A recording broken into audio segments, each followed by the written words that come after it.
So I'm about to check out this flower shop and see what they have in here.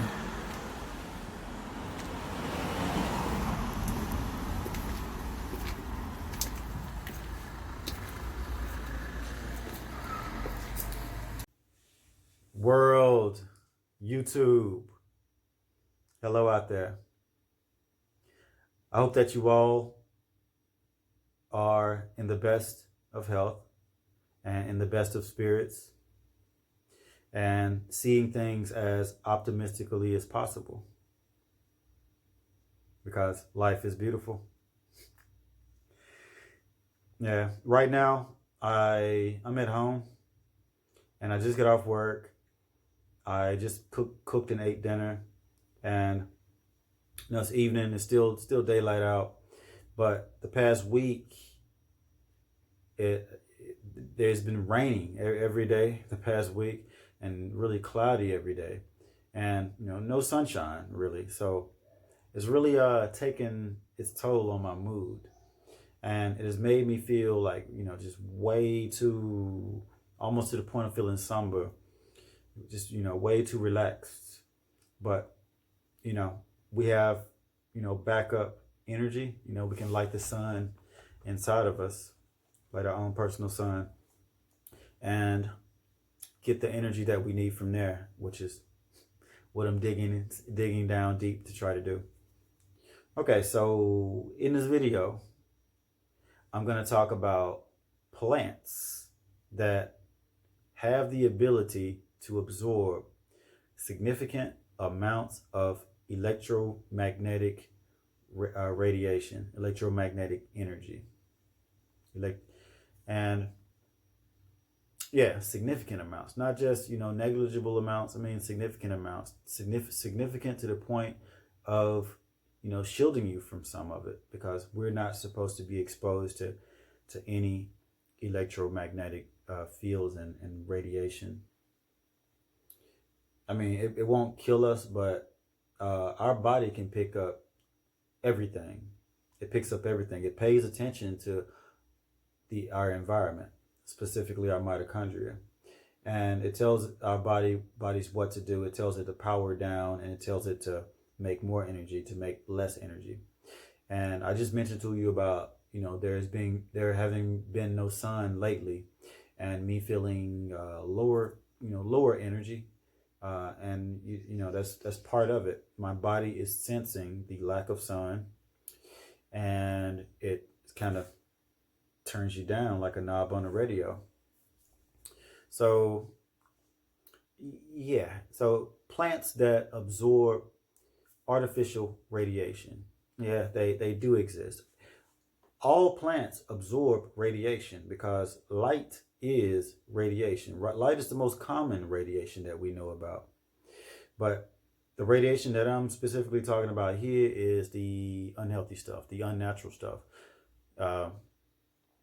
Plants have the ability to absorb that. And what I'm talking about is, you have different types of radiation. You have like two pretty common types are ionizing radiation and non-ionizing radiation. And for those of us that don't know, ionizing radiation is really strong radiation that can damage you pretty quickly, and you will know that you've come in contact with it, with significant amounts of it. And that's radiation like UV light, X-rays, gamma rays. This is considered ionizing radiation. And non-ionizing radiation that you don't really detect, and you don't really think it's caused any problems. They say it's safe. They say being in contact with significant amounts is safe, but no, your body can pick up on all of that, and it's going to react accordingly. Now, those types of radiation are like radio waves, microwaves. We use it in our cell phone to cook our food, if you're the type of person that uses a microwave. And this is considered non-ionizing radiation. It doesn't really burn you, being exposed to it. And yeah, so in our homes, like where we live, and that's really the focus of this video.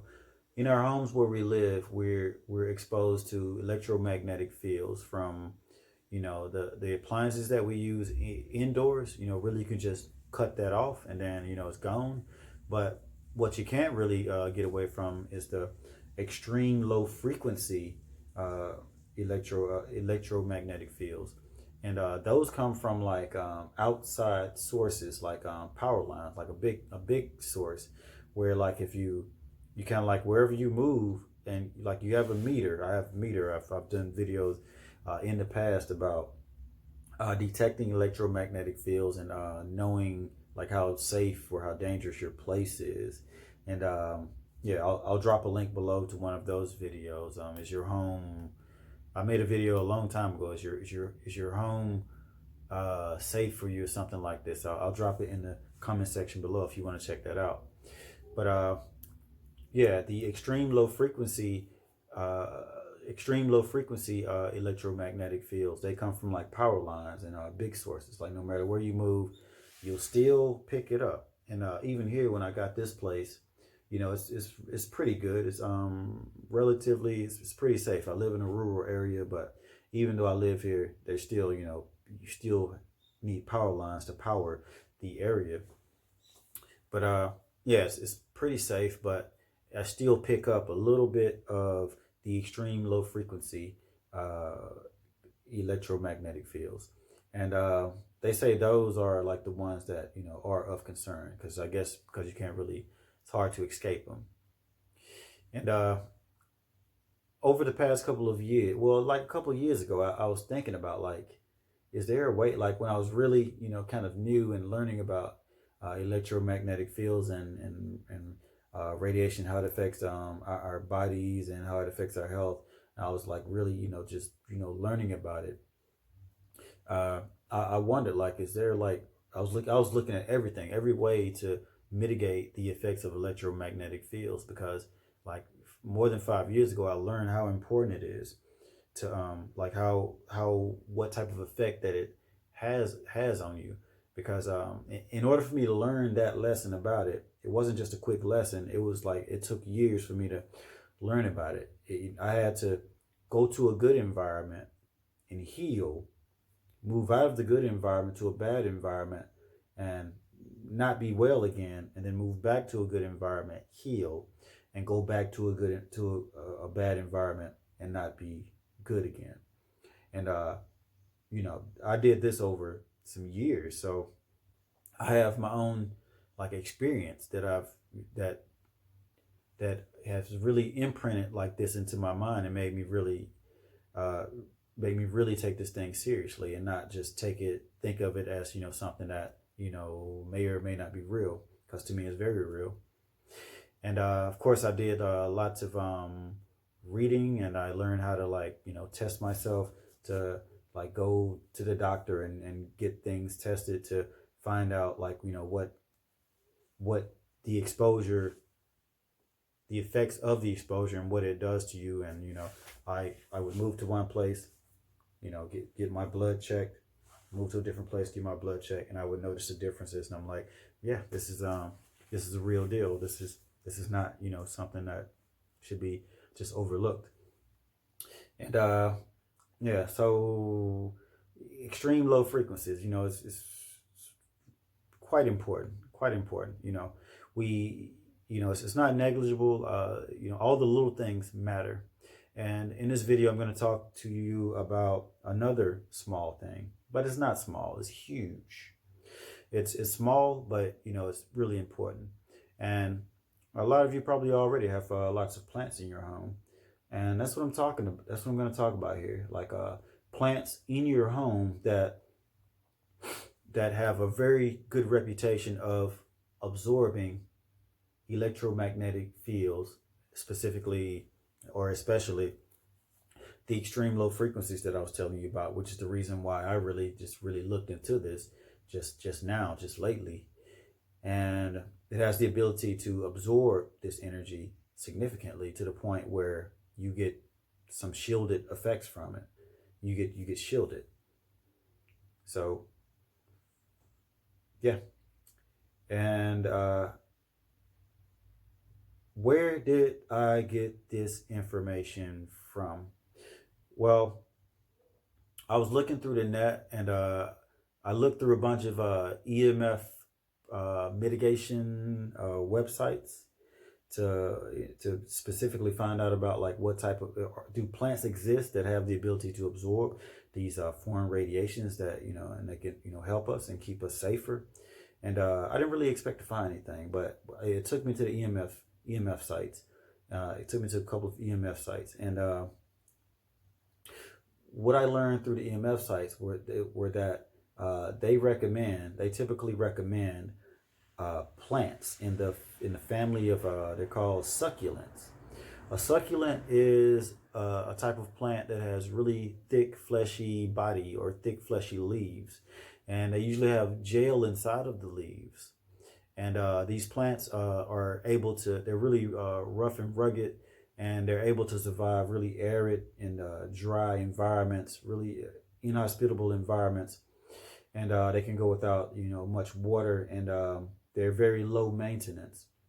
So these are survivors, and these succulents are the the plants that supposedly have the strongest reputation of absorbing radiation that is not native to the planet Earth. And yeah, in 2005, NASA did a bunch of studies, and to they do it for various reasons. They need to really learn learn how to survive in really unhospitable situations and places. So they study things like this quite a bit. And if you can extrapolate some information from the things that they do that seem irrelevant to your life, you can learn a lot about how to safeguard yourself, and how to just learn a bunch of hacks about just regular life, just by learning and kind of keeping up with them. Even though I don't think they give us nearly as much as they know. But yeah, they said that this plants in the succulent family are like major absorbers of artificial electromagnetic radiation.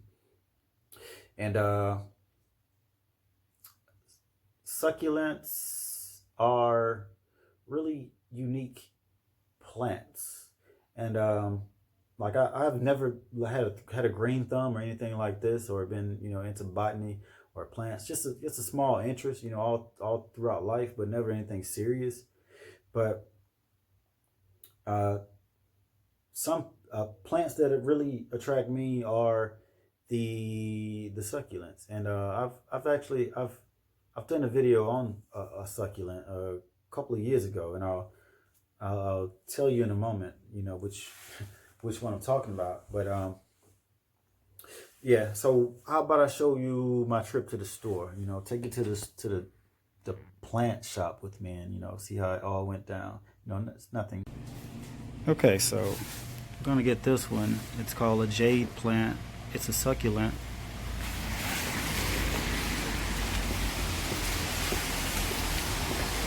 And yeah, these two.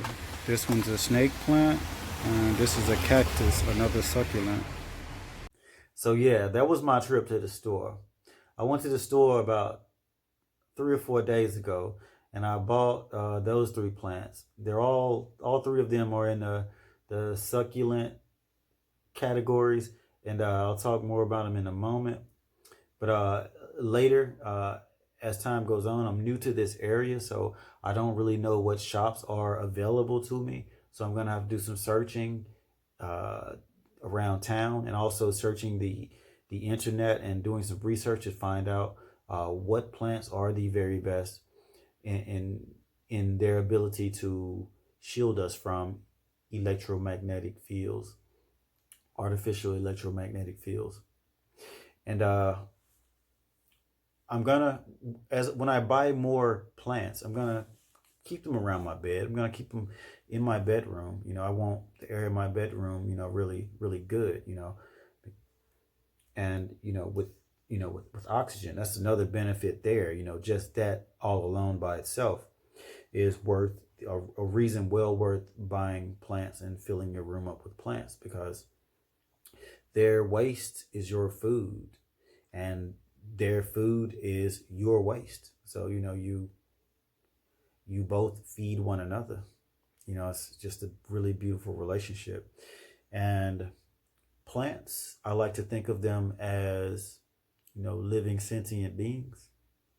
Not just think of them as this, they actually are. And my plants, they that I've bought, they really bring like a really beautiful energy to my room. And I've slept with them for like the past few days, and sleep has been really good. But it's only been a few days. It's not enough time to really judge from. But this is pretty much an experimental process for me. I don't really know much about this. I'm digging in deep, and I'm learning as I go. And there's no better way to learn than through trial and error and your own experience. So I'm going to get some more of these here in my home, and maybe update you about them. Maybe you can update me, tell me about how your plants in your home make you feel, and maybe even make some suggestions on what are some good plants to put in your home. But now I'm going to provide my top 4 home plants to safeguard against electromagnetic foreign fields and radiation. Now, keep in mind, I'm not, I don't have a green thumb. I'm no expert or anything like that. Don't claim to be. But these are my favorites, and I tell you why they are my favorites. And really, they're for quite personal reasons, but simple reasons.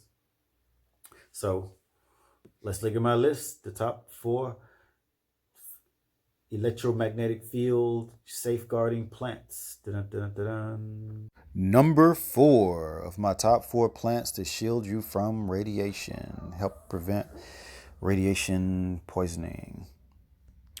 This plant is called the Sansevieria, and I hope I'm pronouncing that right. The Sansevieria, another name is the snake plant. Sansevieria, it's a pretty interesting plant. You find these all over various businesses and offices. It's a real common plant that people get, and I think it's the benefits are well known, or at the very least, people just know they like having it around.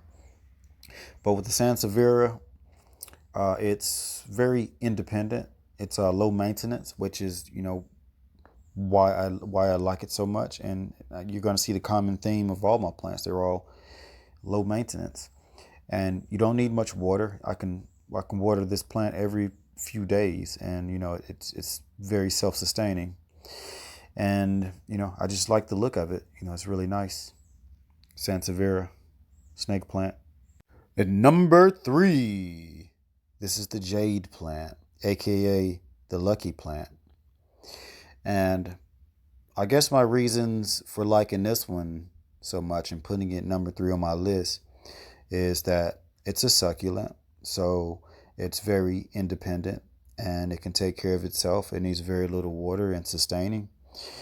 And another reason is that it's like a tree. It's actually just like a tree. And I like the idea of having a tree growing in my room and having a tree over my head while I sleep. I just kind of like that idea. And just the whole ambiance of having this within my sleeping space. Just think it's really cool. So the jade plant. Number 2, this is just a plain old aloe vera plant, but there's nothing plain about it. It's actually just a superb plant, and it does some of everything from it's a supplement, like a sports supplement. It's a healer. It can regenerate you. It's medicine. It can heal your skin. It can fix the inside of your stomach. It can do so many things. And I've made a video dedicated purely to this to aloe vera plant. I made it about 2 years ago, and it goes really deep on some of the things that I just mentioned, and also some things that I didn't just mention. So I recommend checking that video out. I'm going to drop the link in the comment section below. Check it out. And you know, also with aloe vera, it's a succulent, just like all the rest of the plants on my list. It's low maintenance. It takes care of itself. And, it's just, an amazing plant. And it's number 2 on my list, aloe vera. And number 1, yeah, it's just a plain old cactus. But a cactus is really special to me. And, not for any big, special, unique reason other than that a cactus, what it symbolizes to me is something that goes against all odds.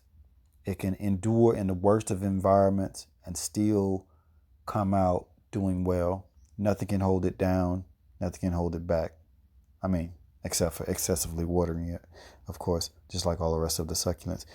But I like what it symbolizes, and I like having one of these in my vicinity next to me, and it reminds me of what I have to do in life. So I guess it carries like a sentimental type of energy for me. And, it survives in the desert, and I like having a piece of like a desert actually in my room, even though I'm not in the desert. And, it's on my list, so it's a succulent. It's really good at storing water and living in harsh conditions, and it's really low maintenance. So you don't really have to worry about it or take care of it because it'll do it for itself. You take care of it by not taking care of it. So that's the cactus, and it's number 1 on my list. So that's my list. I'd like to know what you think. Now, I guess I'll wrap the video up by talking about. I guess I'll just talk about the new problem that everyone's worrying about. Well, I think a lot of people are worrying about, a lot of people that are in the know, and that's 5G.